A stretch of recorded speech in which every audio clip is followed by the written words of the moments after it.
The air in the central bazaar of Prosperity's End hummed with the low-frequency chatter of 100 species.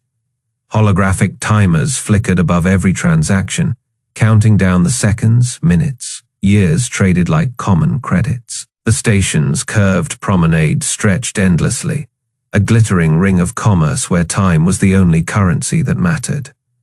Captain Elias Voss moved through the crowd like a blade through water. His boots clicked against the polished alloy floor, the sound swallowed by the cacophony of alien voices, the scar running from his temple to his jaw, a souvenir from the Time Wars, itched under the station's artificial light.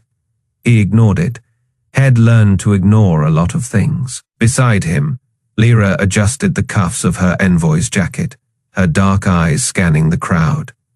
At 23, she was the youngest human negotiator in the sector. But youth didn't mean naive. Not here, not when every species in the Federation saw humans as short-lived bargaining chips. "Remember," Elias muttered, his voice barely audible over the din. "They'll try to undercut us, they always do." Lira nodded, her fingers brushing the chrono bracelet on her wrist. A human-made counter ticking away the seconds of her life. "I know, but we're not here to beg." A shadow fell over them. Zorath the Infinite loomed ahead, his iridescent chitin reflecting the bazaar's neon glow. The Kryllian trade overlord stood nearly 3 meters tall, his segmented limbs clicking as he folded them in what passed for amusement among his kind. "Ah," Zorath buzzed, his voice a vibration that made Elias' teeth ache. "The humans, punctual, as always. A shame your kind has so little time to spare." Lira didn't flinch. "We make do with what we have." Zorath's mandibles twitched in a Kryllian smile.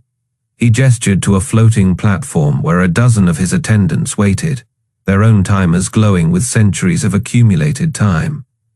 "Come, let us discuss your proposal." The platform rose silently, carrying them above the bazaar below. Elias caught glimpses of other humans, dockworkers, engineers, laborers, their timers flashing dangerously low. Most had less than a decade left, some only months. Zorath noticed his gaze. "A pity," he said, his voice dripping with false sympathy. "So much potential, wasted in such fleeting vessels." Elias clenched his jaw. "We're not here to discuss philosophy." "No," Zorath agreed. "You're here to trade." He spread his forelimbs, revealing a holographic contract. "The Kryllian hegemony offers your people a generous deal. Labor for time, simple. Yes." Lira leaned forward, her eyes scanning the terms. Then she froze. Elias didn't need to read it to know what she'd found. The fine print. "The trap. 10 years of human labor," Lira said slowly. "For 1 year of time." Zorath's antennae twitched.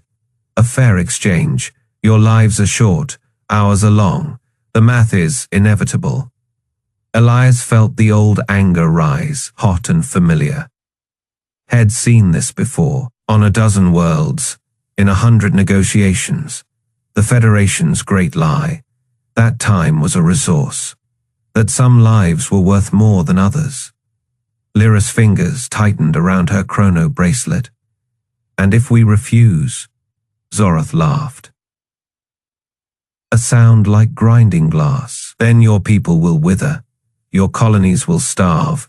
Your ships will drift, their crews too old to remember why they launched." He leaned in, his faceted eyes reflecting Lira's face 1,000 times over. "You have no choice, little human." For a moment, the bazaar seemed to hold its breath.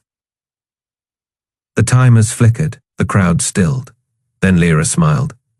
"You're right," she said, her voice soft. "We don't." She reached into her jacket and pulled out a data chip, tossed it onto the platform between them. It hummed to life, projecting a single line of text, a message from Earth Command, stamped with the seal of the United Earth Sovereignty Navy. Zorath's antennae stiffened. "What is this?" "Our counteroffer," Elias said. The message unfolded, revealing schematics, equations, a weapon the Kryllians had never seen. Lira leaned back, her smile sharp. You think our time is cheap? She tapped her chrono bracelet. The numbers froze, then reversed. Let's talk about what it's really worth. The human enclave aboard Prosperity's End was a cramped maze of jury, rigged corridors and flickering lights, hidden deep in the station's underbelly. Here, the air smelled of sweat and ozone, not the sterile perfume of the Kryllian market decks. Captain Elias Voss ducked under a low-hanging pipe, his boots scraping against grime, coated plating. The walls were covered in scratched equations, half erased and rewritten so many times the metal beneath was worn smooth. Lira waited for him by a rusted hatch, her fingers drumming against her thigh. Took you long enough, she muttered. Had to shake a few Kryllian tails. Elias grunted.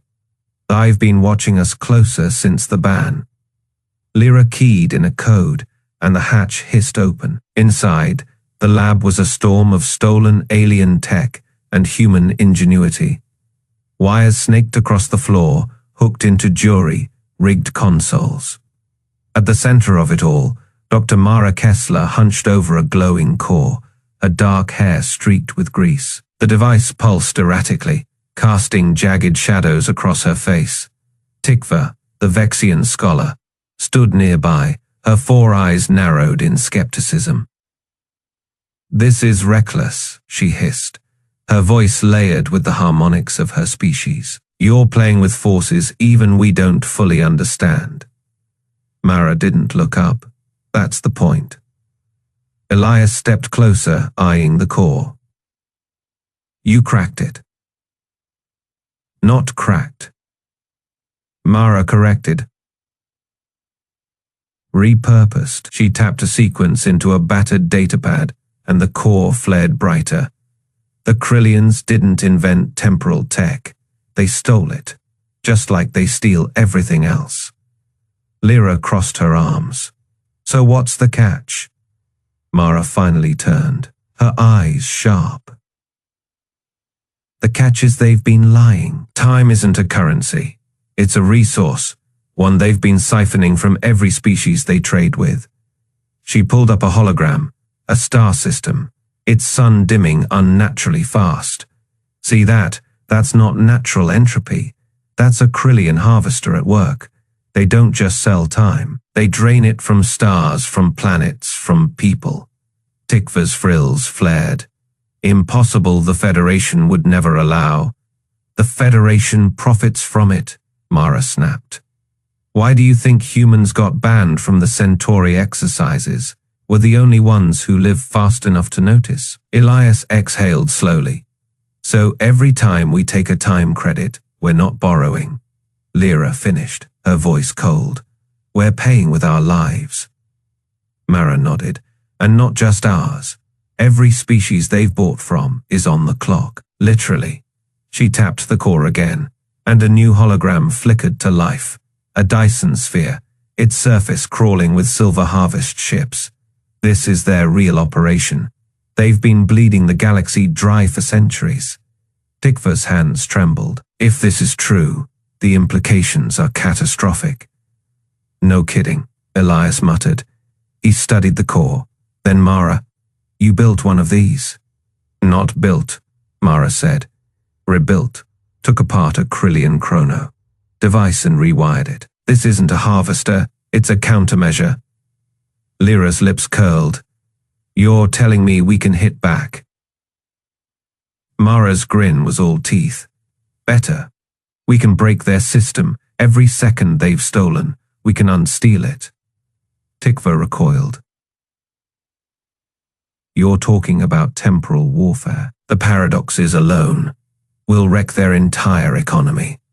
Elias finished, his voice grim. Good. Mara's fingers flew over the console.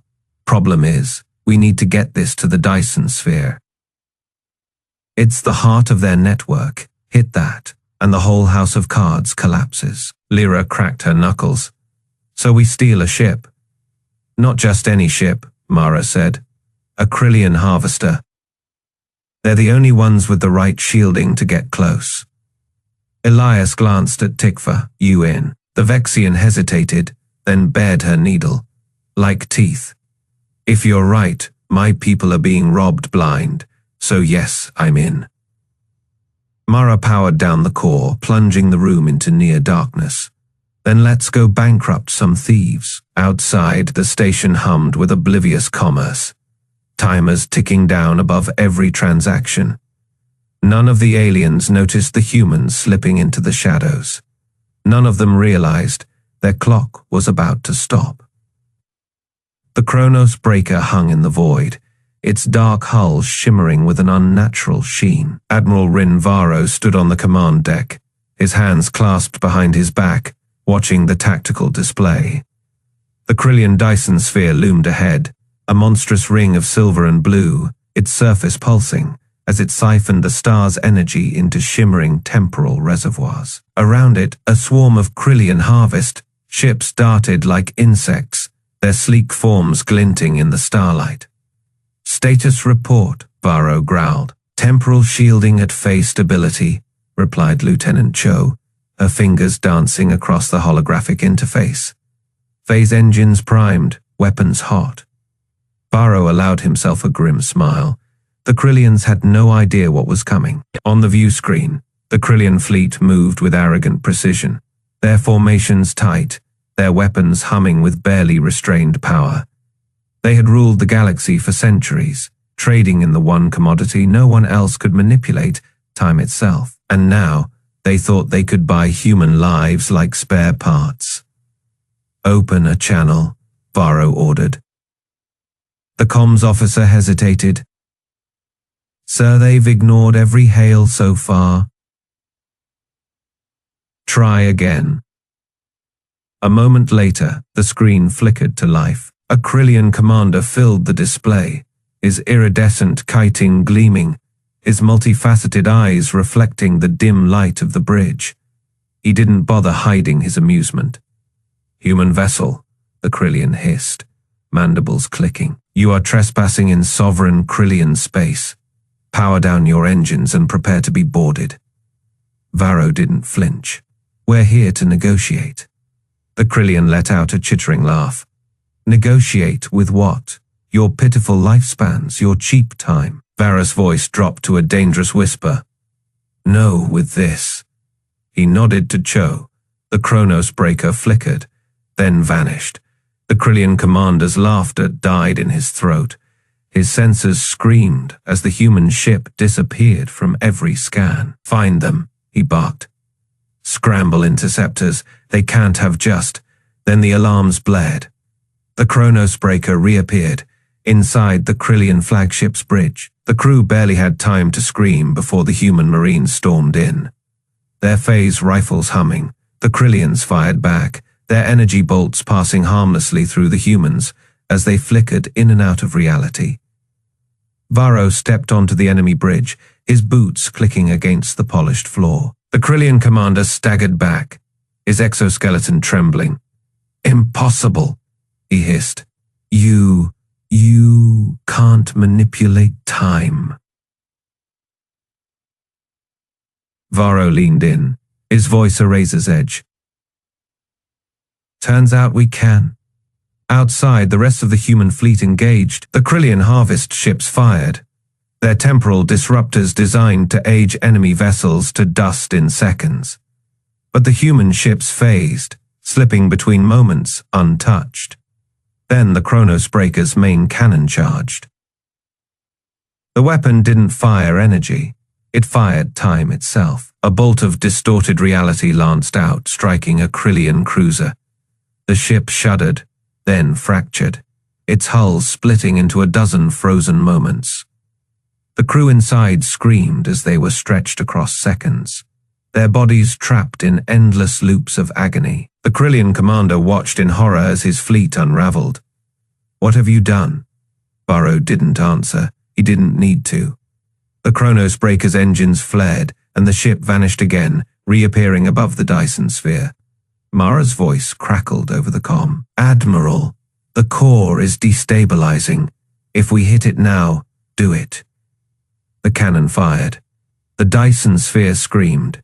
Reality itself buckled as the temporal reservoirs ruptured, their stolen time bleeding back into the universe. The sky split, fracturing into a kaleidoscope of moments, past, present, future, all colliding at once. Kryllian ships aged to dust mid-flight, their crews withering to bones in seconds. Others reversed, their hulls unraveling into raw materials, their crews screaming as they devolved into larvae. The Chronos breaker held steady, its shields straining against the storm. Varro watched the chaos unfold, his expression unreadable. The Kryllians had thought human time was cheap. Now they would learn just how expensive it could be. The Kryllian High Council chamber shimmered with stolen centuries. Crystalline time, locks lined the vaulted walls, each containing frozen moments ripped from 1,000 species. Zorath the Infinite paced before his throne of chronoglass, his iridescent chitin flickering with satisfaction. The insectoid overlord clicked his mandibles in amusement as the holographic feeds showed human ships burning at the edges of the Dyson sphere. Pathetic, he hissed, his voice like grinding gears. They actually thought they could fight time itself. The chamber doors hissed open. Lira stepped through. Alone, her boots echoed on the time, frozen floor. She wore no armor, carried no visible weapons, just the same plain trade envoy uniform she'd worn during their first negotiation. The Kryllian guards didn't even bother raising their pulse staves. Zorath's antennae twitched. Ah, the short-lived negotiator returns. Come to beg for more credits. Lira didn't smile. She held up a small pulsing device, a chrono core, but wrong. Its light stuttered like a dying heartbeat. I came to show you what cheap time really costs. The guards finally moved, but too late. Lira thumbed the core. A shockwave of distorted time rippled outward. The nearest Kryllian froze mid-lunge, his chitin aging to brittle grey in seconds. Another guard screamed as he reverted to a writhing lava, his armor clattering empty to the floor. Zorath stumbled back, chrono fluid leaking from his joints. Impossible. That tech is ours now. Lira stepped over the frozen remains of the guards. The stolen moments in the walls flickered, scenes of human laborers collapsing in mines, children withering to dust in work camps. You've been skimming seconds from every transaction, stealing years from our people, but you forgot one thing. The core's glow intensified. The air itself seemed to fracture, reality splitting into overlapping moments. Zorath's throne shattered as a dozen possible futures collided with the present. Lira leaned in, her reflection multiplying in the insectoid's faceted eyes. Human scientists spent 3 generations cracking your time, dilation tech. While your harvesters were draining stars, we were studying. While your merchants laughed at our cheap lives, we were counting every stolen second. Zorath's claws scrabbled at his chrono. Belt, a personal time. Hoarder's device, the display flashed error, insufficient time. That is right, Lira whispered. No more withdrawals, just the 3 seconds you have left. She pressed the core against his thorax. Let's see how you like living in them forever. The chamber exploded in fractured light. Zorath's scream stretched into an endless looping wail as his body locked into a single agonized moment. Around them, the time, locks shattered, releasing their stolen centuries in a storm of screaming ghosts. Lira stood untouched at the eye of the storm, watching as the Kryllian overlord became his own prison. His mandibles kept moving, forming the same silent plea again and again and again. Somewhere in the chaos, a human-made chrono, core counted down to 0. The Dyson sphere shuddered. Mara Kessler's fingers flew across the cracked interface of the chrono. Core sweat beading on her forehead as equations scrolled too fast to read. The core pulsed erratically, its light flickering between blue and a sickly, unstable violet across the lab. Tikva's 4 eyes widened. You're destabilizing the entire structure. The Vexian scholar hissed, his voice cracking. If that core overloads, I know what happens, Mara snapped. A warning klaxon blared, the sound distorting as time itself warped around them. The lab's walls shimmered, revealing glimpses of other moments. Yesterday's empty worktables, tomorrow's smoldering ruins. She gritted her teeth. But if we don't do this, the Kryllians keep harvesting entire species, stealing their time. Outside, the sky was coming apart. Elias Voss ducked as a Kryllian warrior's scythe, arms sliced through the air where his head had been, then blinked as the warrior stuttered. The insectoid's form flickered, its chitinous body aging decades in a heartbeat before snapping back to its prime. It screeched, disoriented, temporal instability spreading. Lira's voice crackled over his comm. She was somewhere deeper in the Dyson sphere, hunting Zoroth. Mara's overloading their systems. Watch your six, Elias spun. Another Kryllian lunged at him, but its claws passed through his chest like smoke. For a heartbeat, they stared at each other, equally shocked. Then Elias' fist connected with solid chitin as reality reasserted itself. The warrior crumpled. Human trickery. It gurgled. Elias wiped blood from his split lip. Nah, just good engineering. The Chronos breaker hung in the fractured space above the Dyson sphere, its hull phasing in and out of sync with the present. On the bridge, Admiral Rin Varro watched as Kryllian harvest. Ships twisted like broken toys. One vessel aged into rust mid-maneuver, another split into 3 identical copies. All colliding status.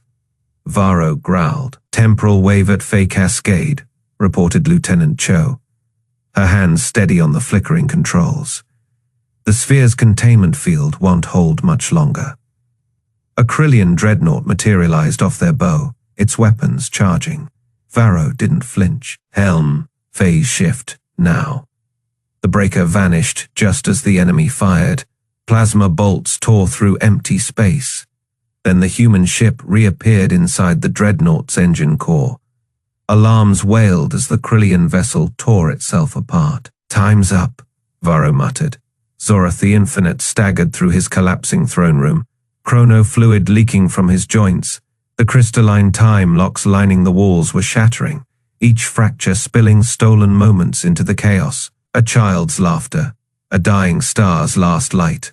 Centuries bleeding out. You fools, he rasped. You'll erase yourselves with us.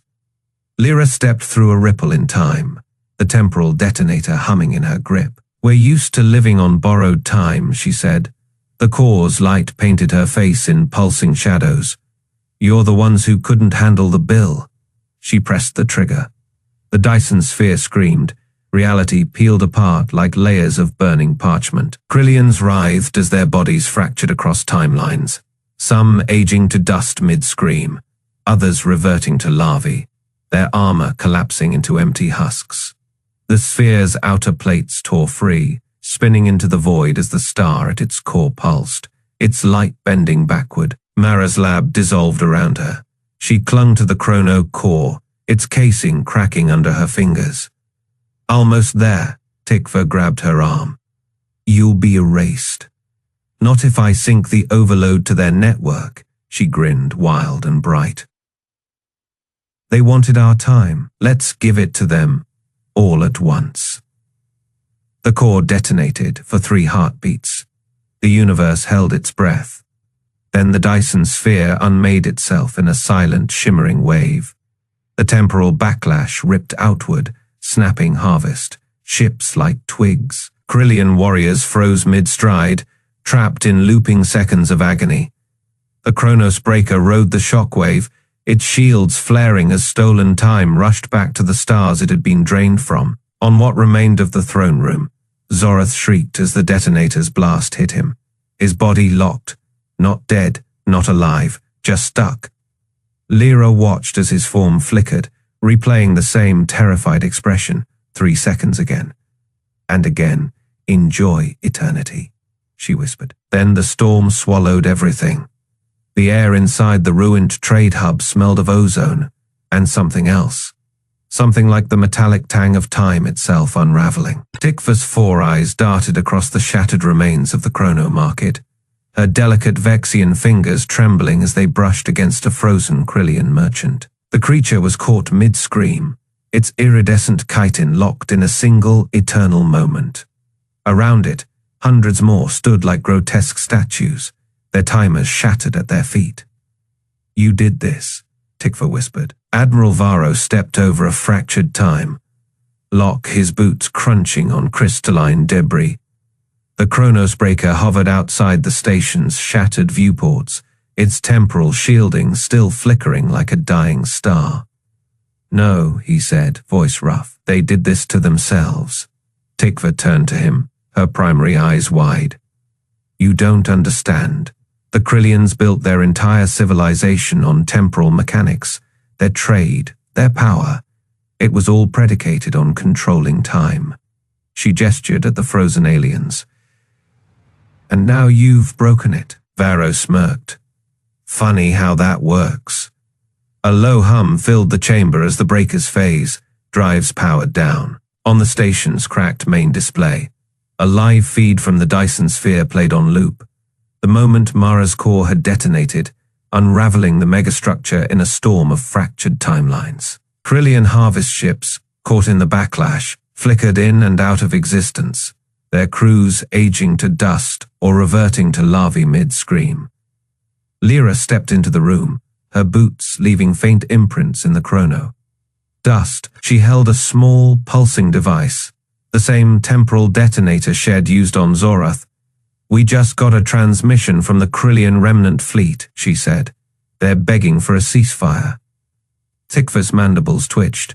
"Of course they are. You've rendered their entire economy worthless.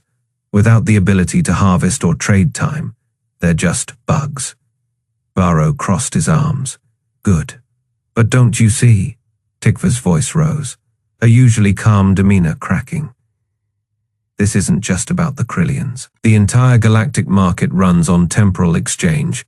Every species that relied on their tech, every trade hub, every banking consortium, it's all collapsing right now because of what you've done." Lira tilted her head. "Sounds like a them problem." Tikva stared at her, then let out a sound halfway between a laugh and a sob. "You humans, you really don't grasp the scale of this, do you? You didn't just win a battle, you rewrote the rules." Varro walked to the viewport, watching as human ships, now outfitted with flickering phase, shields patrolled the debris field. "Yeah," he said quietly. "We did." A new alert chimed. Mara's voice crackled over the comms, strained but triumphant. "Admiral, you're gonna want to see this." The display flickered, shifting to a live feed from Earth's orbital docks. Dozens of new ships, sleek and angular, shimmered into view, their hulls pulsing with the same unstable energy as the Chronos breaker. "Phase, fleet's online," Mara said. "And we've got a lot of volunteers." Tikva's breath caught. "You're mass-producing temporal warships." Lira grinned. "Call it an insurance policy." Outside, a Kryllian distress beacon pulsed weakly, a final desperate signal from the remnants of their fleet. Varro ignored it, turning instead to the human officers gathering on the station's ruined concourse. Their faces were smudged with chrono, dust, their eyes alight with something the galaxy hadn't seen in centuries. Tikva watched them, her four eyes narrowing. "You realize what this means, don't you? The Kryllians were right about one thing. Time is the ultimate currency." She gestured at the frozen aliens. "And now, humanity owns the bank." Varro didn't smile. He didn't need to. The message was already spreading across the stars. The holographic projection of Zorath the Infinite flickered above the central plaza of Earth's orbital docks, his iridescent chitin dulled by the looping distortion of his prison. His mandibles twitched in the same panicked rhythm, his voice repeating the same desperate plea every 3 seconds. "Mercy, I beg." Then the loop reset.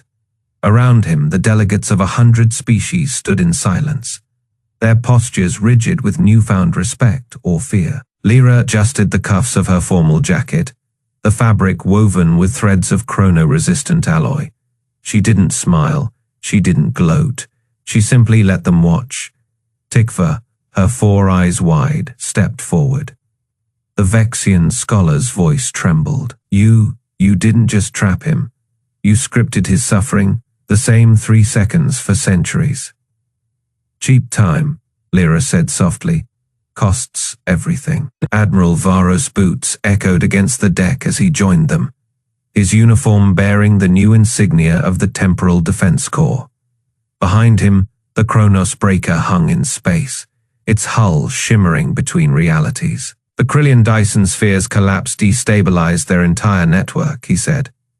Their fleets are adrift, their reserves are gone.